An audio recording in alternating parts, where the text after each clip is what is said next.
All right, I'm seeing some really cool stuff in the chat. Would love to learn more on that later if we have an opportunity. But looks like great things are happening from Module 1 in our classrooms. We got some TikTok videos, video introductions, trivia stuff. All sounds really great. I'm sure that those relationships are continuing to build in your classroom daily. And I'm glad that those strategies were super helpful. Hopefully you will find as much helpful and useful information in this session today as well. So real quick, we're gonna go around and introduce our digital coaches. My name is Drea Aguirre. I am the Near Northeast secondary coach that supports y'all. We've also got Dante over here. Hey everyone, my name is Dante Bills. I am the secondary coach for the Far Northeast. Good morning, I'm Lisbon Phillip. I am the secondary coach for the Southwest region. Hey everybody, my name is Molly McGrath and I'm the secondary coach for the Southeast region. Good morning everybody. My name is EJ Rodriguez and I am the digital coach for the Near Northeast and Far Northeast. A little bit of Central also. Good morning, everybody. My name is Amy Volturo, and I am the digital coach for the Northwest. Hello, everybody. Just want to also introduce myself. So I'll be talking in Strategy Room 3 later. I'm Steve Holtz-Russell. I'm the MyTech program manager on the academic side. So I'm part of the EdTech team, and I work with our digital coaches. So that's our fabulous secondary team of digital coaches. These are most likely the people that you are going to reach out to if you have any questions, comments, concerns about today's presentation, or want some follow-up assistance with anything. So you've probably seen this slide a ton. We're just going to hit it real fast. The transition priorities were identified by the board over the past couple of months to provide high-level guidance to district staff regarding what to prioritize in the 21-22 school year. The priorities reflect a continued commitment to equity as the core of our district's work, as well as recognition of the ongoing challenges and opportunities presented by the pandemic with regard to accelerating learning and addressing social, emotional, and mental health. So this graphic is a visual representation of those priorities. And it represents that at our core, we are an organization focused on learning. We move beyond the pandemic and we are identifying ways to build on what has worked well for students in remote learning. We're also rethinking education and identifying ways to support students in order to accelerate their learning, with a particular focus on our language learners, students with disabilities, students experiencing poverty, and students of color. We also, this graphic demonstrates that social, emotional, and mental health support for our students and for our educators is necessary to support and enable learning to occur. And finally, the graphic represents our belief that everything we do must be done within the context of promoting equity for students, educators, and the community. Health and safety will continue to be an essential area of focus as we plan for 2021 and 2022 school year, and we will continue to address the pandemic as a community.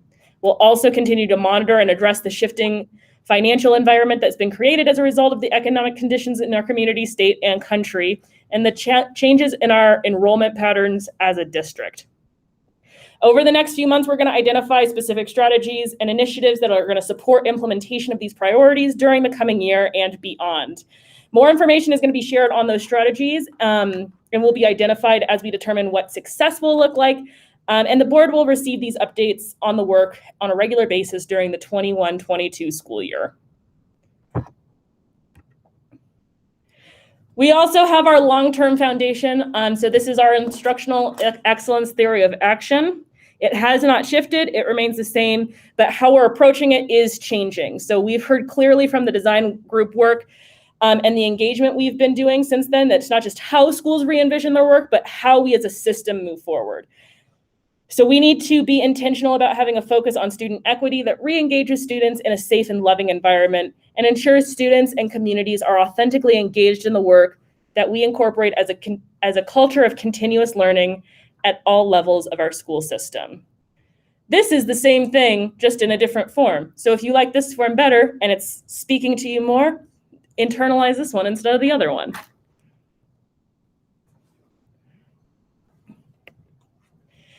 And before we get started today, I do want to give y'all a heads up. about the PDU opportunity. So if you're already engaging in this PL series, which you are because you're here right now, thank you for joining us. Please, please, please jump on this PDU and get that PDU credit. So that PDU credit is going to count as 3 graduate level courses that can be used to move up your salary lane increase. And all you're going to have to do is continue coming to these awesome sessions that you love oh so much. And you're going to get some additional coaching on 3 strategies that you choose with your digital coach. If you want to know more about this, more about the requirements, please reach out to your digital coach, or you can look at the description in Learning Space. We're going to have our launch meeting on October 11th at 4 p.m. Don't worry if you can't make that one. We will have an asynchronous makeup session. So don't let that be the reason that you don't sign up for the PDU. Please get credit for the work that you are doing. So today we are focused on learning conditions. So this is module 2. We are going to talk all about how to create those safe, joyful, and rigorous personalized classroom environments that really hone in on that student voice and student ownership. I'm going to give you a second to read through this slide. This is the specific practice within learning conditions that we're focused on. And we're really going to highlight on key action 2 and 3 for our strategies today.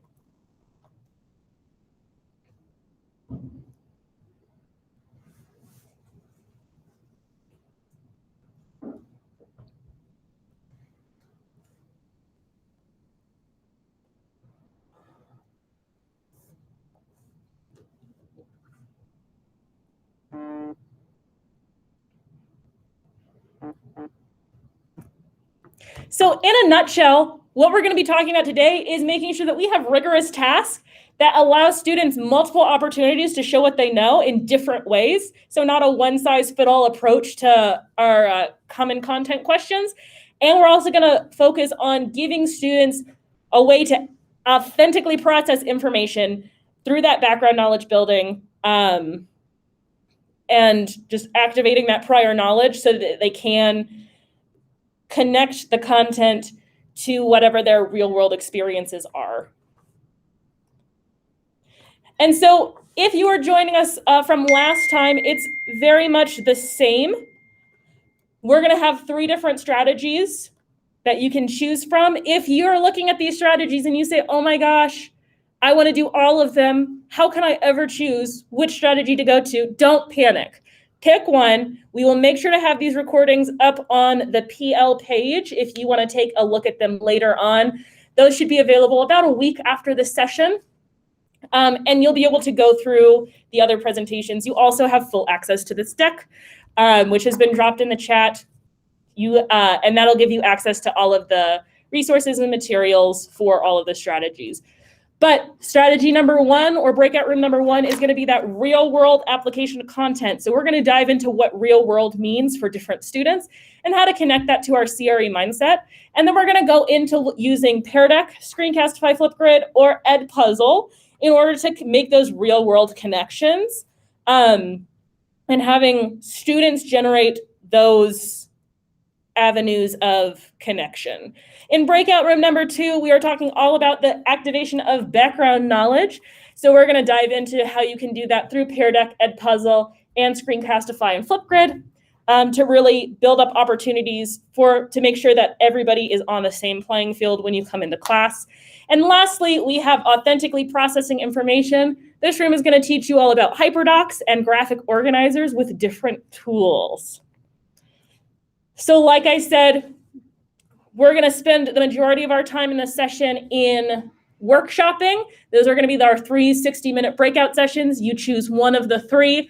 You're going to stay in that room for 60 minutes. We'll regroup at the end, share what we're going to be doing. Some exciting stuff was happening in the first session. I can't wait to see what y'all come up with. And there will be at least 1 coach. You'll probably have 2 coaches in your breakout room to support in that learning. So they're going to walk you through different ways on how to use those tools to fulfill this CRE strategy. And on top of that, they're going to just be a resource that's available to brainstorm, bounce ideas off of, work through some issues you might be having, and just be there for additional support. We do want to make sure that most of the time is workshopping. So we want you to be able to leave this presentation with something that you could use in your classroom tomorrow. We feel like that's going to be really beneficial for you. So we want to give you as much time as possible for you to get that done. And then after the breakout session's in, we're just going to have a quick 10-minute debrief session where we share out what we're doing. That's when I'll give you the sign up link so that you can get credit for this course. And we're going to go from there. Awesome stuff is going to happen. Amazing things happened this morning. I have full faith that amazing things are going to continue to happen. So we're going to give everybody about 2 minutes to get into the breakout room that they would like to be in. Steve has linked the slides again in the chat. So if you don't have access to them, go ahead and click on that link so that you can just quickly click on where you want to go. And you're going to jump into that breakout room.